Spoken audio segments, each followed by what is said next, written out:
Hello, in this video I'm gonna show you how you can find and manage sound settings on Samsung Galaxy S24 Ultra. In order to find them, we can open the settings. In the settings you can scroll down, and over here we have sounds and vibration. We can tap over here and we have a bunch of different options, such as the option to enable sound, vibrations only, or to completely mute the device. You can also temporarily mute and select for how much or for how long actually you want to mute your device.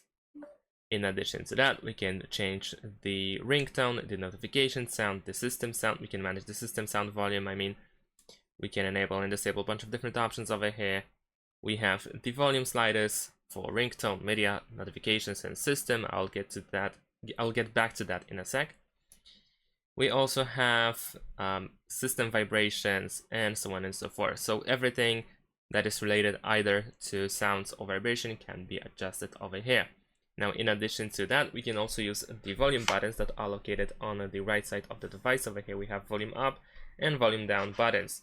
So if we press them, then we will see the slider for media. We can also tap on these three dots in order to open the whole media panel, where we can adjust for sliders individually, which we can find over here. So one is for ringtone, one is for media, one is for notifications, and one is for system. So let me actually exit this, and one more time. We can also tap on this setting icon in the top right corner in order to reopen the volume. And in addition to that, we can also use our finger in order to move the slider up or down. And that's pretty much it. Thanks for watching. Leave a like and subscribe to my channel, and see you in my next videos. Bye.